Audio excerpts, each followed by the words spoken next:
America செய்வது என்பது நிச்சயமாக கனடாவினை ஒரு புறம் தள்ளுவது மாத்திரமல்ல, கனடாவின் செயற்திட்டங்களை இல்லாது செய்கின்ற மாதிரியும் அல்லது கனடாவை தனது ஒரு ஆளுமைக்குள் கொண்டு வருவதற்கான ஒரு செயற்திட்டம் போலவும் அமைகின்றது என்பது மிகவும் கவலைக்குரிய விடயம். கனடா மீதான மேலும் ஒரு அழுத்தத்தை தருவதற்காக 2016 ஆண்டு ஆரம்பிக்கப்பட்டு சுமார் 9 வருடங்களின் பிறகு அந்த திட்டம் என்பது பூர்த்தியாகின்றது. இதில் நீங்கள் குறிப்பிட்டதை போன்றும் அதற்கு மேலாகவும் கனடாவின் பங்களிப்பு என்பது அலாதியானது. கனடா தான் இதற்குரிய முதலீட்டை ஏறக்குறைய செய்தது என்றே கூறலாம். கனடாவிற்கும் அமெரிக்காவிற்கும் இடையில் ஏற்பட போகின்ற குஸ்மா ஒப்பந்தம் என்பது நிச்சயமாக அது வெற்றிகரமாக நிறைவேறினால் அடுத்த 26 வருடங்களுக்கு அது குறித்த பேச்சுக்களை எடுக்க தேவையில்லை என்றால் அவ்வளவு காலம் அது நீடிக்கும்.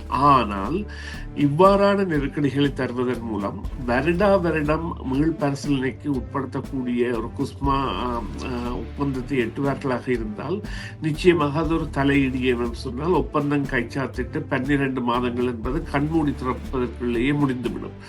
அவ்வாறான ஒரு நெருக்கடியை கொடுப்பதற்காகத்தான் இவர்கள் இவ்வாறு செய்கின்றார்களா என்கின்ற அச்சம் பலரிடையேயும் இருக்கின்றது. சுவிஸில் டாவோஸில் பேசிய உரை என்பது எவ்வாறு பிரசித்தம் பெற்றது என்பது உலகம் என்று பாராட்டுகின்ற அல்லது போற்றி பாடுகின்ற ஒரு உரையாகவும் ஒரு கனேடிய பிரதமரும் இதுவரையில் இவ்வாறு உரையாற்றவில்லை என்று கனடாவின் அரசியல் விஞ்ஞானியான ஜனீஸ் டுவாக் கூட கூறக்கூடியதாகவும், இல்லையில் ஹவார்ட் பல்கலைக்கழகத்தின் கெனடி ஸ்கூல் என்பது கூட நேற்று அதை ஆராய்ந்து இவ்வாறான ஒரு உரை காலத்திற்கு நிச்சயமான தேவை என்று கூறக்கூடியதாகவும் கூறியிருப்பது எதை காட்டுகின்றது என்றால், இந்த ஒரு மேசையில், அதாவது அவர் கூறிய விடயம் என்னவென்று சொன்னால், நாங்கள் மேசையில் இருக்காவிட்டால் நாங்கள் கோப்பையில் இருப்போம், சாப்பாடாகி விடுவோம் என்று.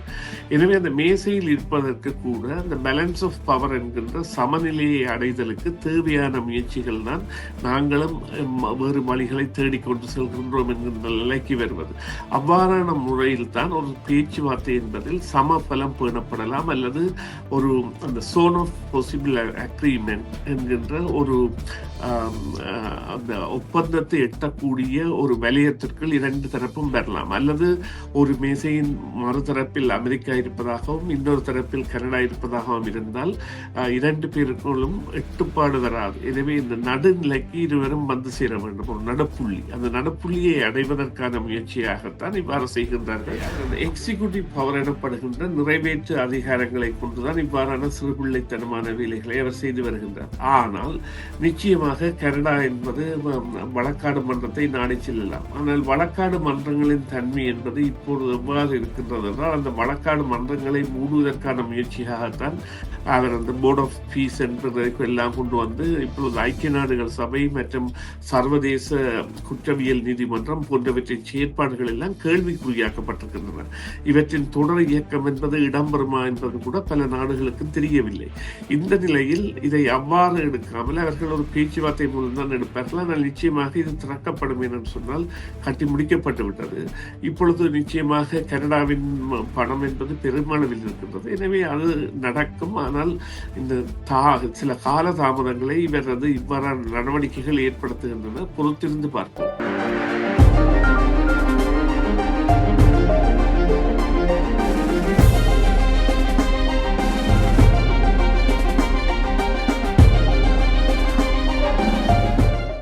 புத்தமது காலை நிகழ்ச்சியுடன் நேர்களும் இணைந்திருக்கின்றீர்கள். இந்த வேளையில் மீண்டும் அரசியல் ஆய்வு நிகழ்ச்சியில் சுரேஷ் தர்மாவை நாங்கள் இணைத்துக் கொள்ளப் போகின்றோம். வணக்கம் சுரேஷ். வணக்கம். வணக்கம் தர்மா. வணக்கம் நேர்களே.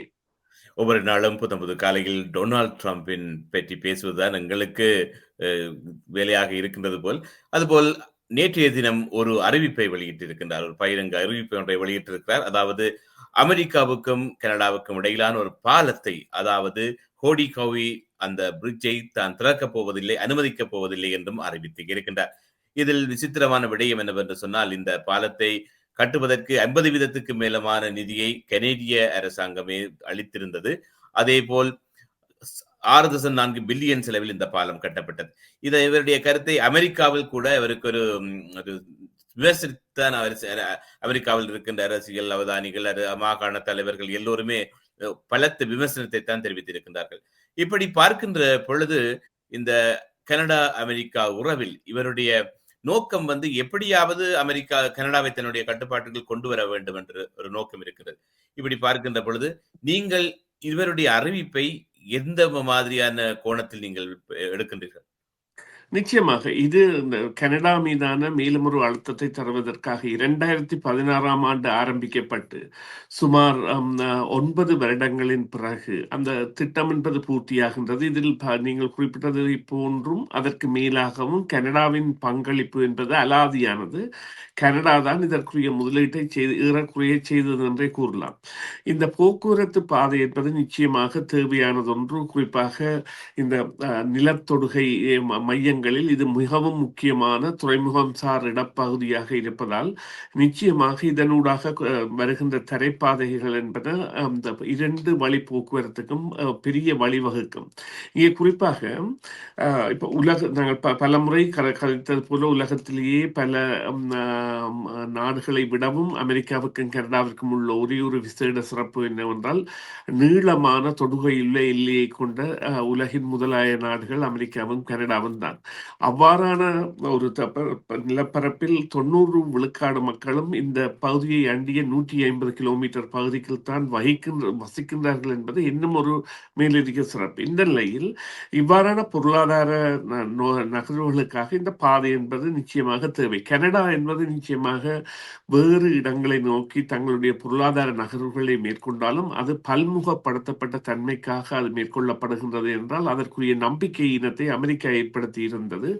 எனவே 80% நாங்கள் அவர்களை தங்கியிருப்பதை விட 50% தங்கியிருந்தால் தன்னும் நாளை தப்பிக்கலாம் என்கின்ற நிலையில் கனடா தற்பொழுது பல மாறு வழிகளை தேடி அலைகின்றது. அது நிச்சயமாக தேவையானதொன்று. கனடாவை பொறுத்தவரையில் தேவையானதொன்று. ஆனால் அமெரிக்கா செய்வது என்பது நிச்சயமாக கனடாவினை ஒரு புறம் தள்ளுவது மாத்திரமல்ல, கனடாவின் செயற்திட்டங்களை இல்லாது செய்கின்ற மாதிரியும் அல்லது கனடாவை தனது ஒரு ஆளுமைக்குள் கொண்டு வருவதற்கான ஒரு செயற்திட்டம் போலவும் அமைகின்றது என்பது மிகவும் கவலைக்குரிய விடயம்.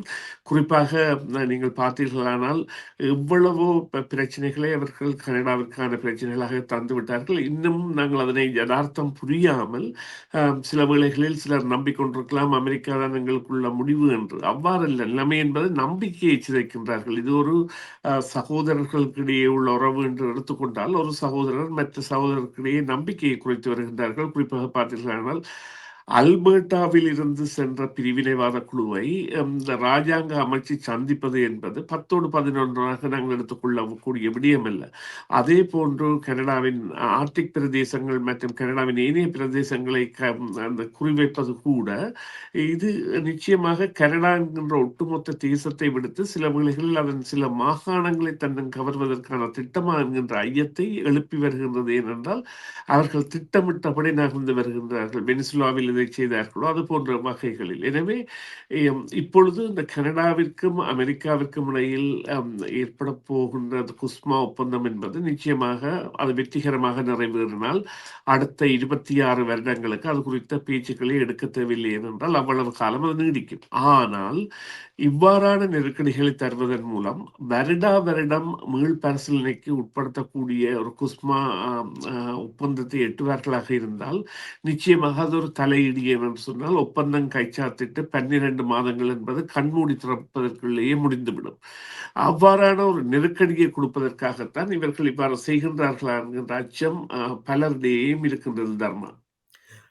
அதுதான் என்னுடைய அடுத்த கேள்வியாக இருந்த நீங்க அதை தொட்டு சென்று விட்டீர்கள். பொதுவாகவே இந்த மார்கானியின் இந்த தொடக்கத்திலே டொனால்ட் ட்ரம்பின் கருத்துக்களுக்கு அவர் ஒரு பதிலடியாக கொடுப்பது கொஞ்சம் காலதாமதமாக இருந்தது. ஆனால் இப்பொழுதெல்லாம் அந்த டொனால்ட் ட்ரம்ப் கருத்துக்கள் குறிப்பாக கனடாவுக்கு எதிராக சென்று வெளியிடுகின்ற கருத்துக்களுக்கு மார்கானியின் பதில் உடனுக்குடன் வருவதாக இருக்கிறது. இதற்கான மாற்றத்துக்கு என்ன காரணமாக இருக்கலாம் என்று நீங்கள் யோசிக்கின்றீர்கள்? இல்லை, இந்த சமபலம் பேணல் அல்லது ஒரு மேசையில் ஒரு தரப்பாக இருத்தல். மார்கானி அவர்களின் இந்த சுவிஸில் டாவோஸில் பேசிய உரை என்பது எவ்வாறு பிரசித்தம் பெற்றது என்பது உலகம் என்று பாராட்டுகின்ற அல்லது போற்றி பாடுகின்ற ஒரு உரையாகவும் ஒரு கனேடிய பிரதமரும் இதுவரையில் இவ்வாறு உரையாற்றவில்லை என்று கனடாவின் அரசியல் விஞ்ஞானியான ஜனீஸ் டுவா கூட கூறக்கூடியதாகவும், இல்லையில் ஹவார்ட் பல்கலைக்கழகத்தின் கெனடி ஸ்கூல் என்பது கூட நேற்று அதை ஆராய்ந்து இவ்வாறான ஒரு உரை காலத்திற்கு நிச்சயமான தேவை என்று கூறக்கூடியதாகவும் கூறியிருப்பது எதை காட்டுகின்றது என்றால், அந்த ஒரு மேசையில், அதாவது அவர் கூறிய விடயம் என்னவென்று சொன்னால், நாங்கள் மேசையில் இருக்காவிட்டால் நாங்கள் கோப்பையில் இருப்போம் என்று, சாப்பாடாகி விடுவோம் என்று. எனவே அந்த மேசையில் இருப்பதற்கு கூட அந்த பேலன்ஸ் ஆஃப் பவர் என்கின்ற சமநிலையை அடைதலுக்கு தேவையான முயற்சிகள் தான் நாங்களும் வேறு வழிகளை தேடிக்கொண்டு செல்கின்றோம் என்கின்ற நிலைக்கு வருவது. அவ்வாறான முறையில் தான் ஒரு பேச்சுவார்த்தை என்பதில் சமபலம் பேணப்படலாம், அல்லது ஒரு அந்த சோன் ஆஃப் பாசிபிள் அக்ரிமெண்ட் என்கின்ற ஒரு அந்த ஒப்பந்தத்தை எட்டக்கூடிய ஒரு வலயத்திற்குள் இரண்டு தரப்பும் பெறலாம். அல்லது ஒரு மேசையின் மறுதரப்பில் அமெரிக்கா இருப்பதாகவும் இன்னொரு தரப்பில் கனடா இருப்பதாகவும் இருந்தால் இரண்டு பேருக்குள்ளும் எட்டுப்பாடு வராது. எனவே இந்த நடுநிலைக்கு இருவரும் வந்து சேர வேண்டும், ஒரு நடுப்புள்ளி. அந்த நடுப்புள்ளியை அடைவதற்கான முயற்சியாகத்தான் இவ்வாறு செய்கின்றார்கள். அதில் குறிப்பாக இந்த இரண்டு அமைச்சர்களின் பங்கு பாராட்டத்தக்கது. ஒன்று அனிதா ஆனந்த், மற்றது ஜோலி அவர்கள். அந்த இருவருமே இந்த பெண் அமைச்சர்கள் நிச்சயமாக கனடாவின் குரலாக ஒழித்து வருகின்றார்கள். அவர்களுடைய பேச்சுக்களை நீங்கள் பார்ப்பீர்களாக இருந்தால் அல்லது நடவடிக்கைகளை பார்ப்பீர்களாக இருந்தால் நிச்சயமாக ஒரு வரவேற்கத்தக்க நிலையில் இருக்கின்றது. அதைவிட காணியவர்களின் நம்பிக்கை நட்சத்திரமாக அவர்கள் மாறிவிட்டார்கள். அது கூட காணிக்கு ஒரு பலம் தரும் நடவடிக்கை, கனடாவிற்கும் பலம் தரும் நடவடிக்கையாகத்தான் நாங்கள் பார்க்க வேண்டும். இப்படியாக இந்த அமெரிக்கா கனடா மோதல், இந்த வரி விதிப்பு மோதல் இப்படியாக நடந்தால் பொதுவாகவே பாதிக்கப்பட போகிறது இந்த கனடாவுடைய வாகன, அதாவது இந்த மோட்டார் இண்டஸ்ட்ரி தான் பாதிக்கப்பட போகின்றது. அதாவது கனடாவில் இருந்து பல உதிரி பாகங்களை அமெரிக்காவுக்கும், அமெரிக்காவில் இருந்து இந்த வாகன துறையை பொறுத்தவரையில் இந்த வர்த்தகமானது மிகவும் செழிப்பாக இருந்தது டொனால்ட் ட்ரம்பின் காலத்துக்கு முன்பு. இப்படியான மோதல்கள் தொடர்ந்தால் இந்த இண்டஸ்ட்ரி, அதாவது ஓட்டோ இண்டஸ்ட்ரி வெகுவாக பாதிக்கப்பட போகின்றது என்பது ஒரு கேள்விக்குறியாகவே இருக்கின்றது.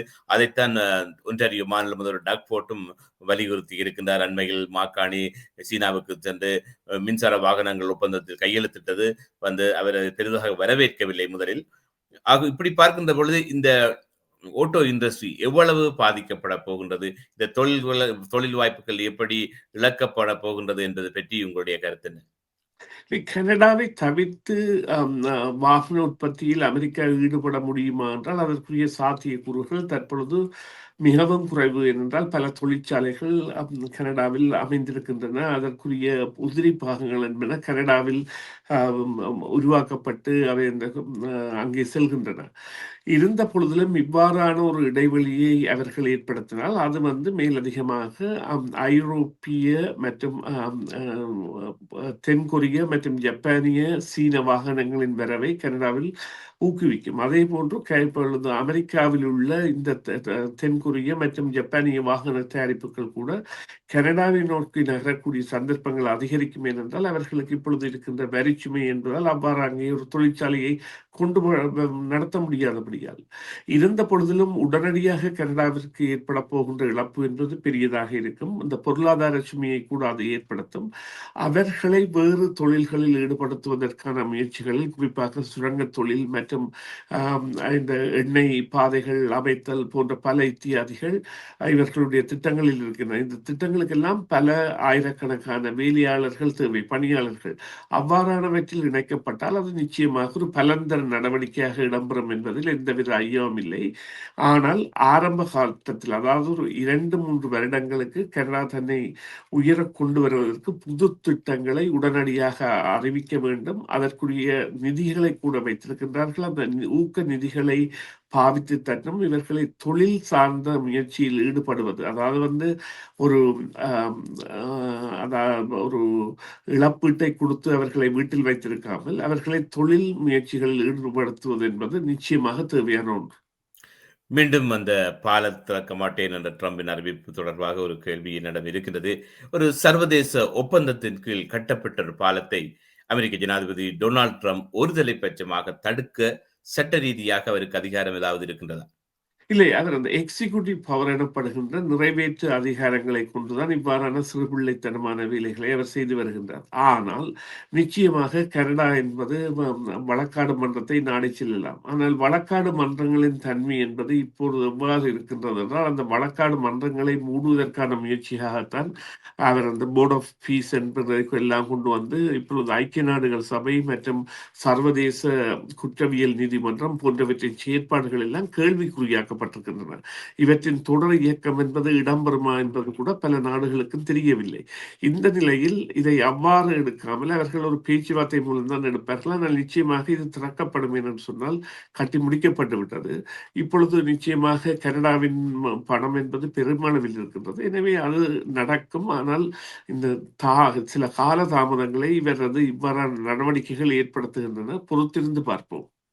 அதாவது டொனால்ட் ட்ரம்பின் நடவடிக்கைகள் எல்லாமே இந்த உலக அமைதிக்கும் பொருளாதார சிக்கல்களுக்கும் ஆளாய்க்கும் பலத்த நாடுகளை உள்ளாக்கி இருக்கிறது. விரைவில் இந்த இதற்கு ஒரு முடிவு வர வேண்டும் என்பதுதான் எல்லோருடைய ஆவலாகவும் இருக்கின்றது. ஆனால் தொடர்ந்தும் அவருடைய முடிவுகள் ஒரு பொருளாதார ரீதியாகவோ அல்லது ஒரு அரசியல் ரீதியாகவோ ஏற்றுக்கொள்ள முடியாத அளவுக்கு தான் இருப்பதை எல்லோருமே கண்கூட பார்த்து கொண்டு இருக்கின்றோம். ஆகவே நம்புவோம், ஒரு காலம் வரும், எல்லா நாடுகளுக்கும் ஒரு முடிவு வரும் என்பதை ஒரு நம்பிக்கையுடன் இருப்போம். நன்றி சுரேஷ் சர்மா, இந்த வேளையிலும் எங்களுடன் இணைந்து கொண்டு உங்களுடைய கருத்துக்களை பரிமாறிக்கொண்டதற்கு. மீண்டும் ஒரு பொழுதில் சந்திக்கலாம். நன்றி தர்மா. நன்றி நேயர்களே. மீண்டும் ஒரு பொழுதில் சந்திப்போம். சிஎம்ஆர் யூடியூப் சேனலில் இணைந்திருக்கும் நேர்கள் அனைவருக்கும் எமது நன்றி. காமெண்ட்ஸ் பகுதியில் உங்கள் கருத்துக்களை தெரிவிக்க தவறாதீர்கள். முக்கிய செய்திகள், காணொளி தொகுப்புகள், நேர்காணல் என பலதரப்பட்ட அம்சங்களையும் உங்களுக்காக தருகின்றது சிஎம்ஆர் யூடியூப் சேனல். சிஎம்ஆர் என்று சர்ச் செய்து எமது யூடியூப் சேனலை சப்ஸ்கிரைப் பண்ணுங்கள். உங்கள் உற்றார் உறவினர் நண்பர்களோடும் இந்த காணொளி தொகுப்புகளை பகிர்ந்து கொள்ளுங்கள். அருகில் இருக்கின்ற முக்கிய காணொளி தொகுப்புகளையும் தவறவிடாமல் பாருங்கள்.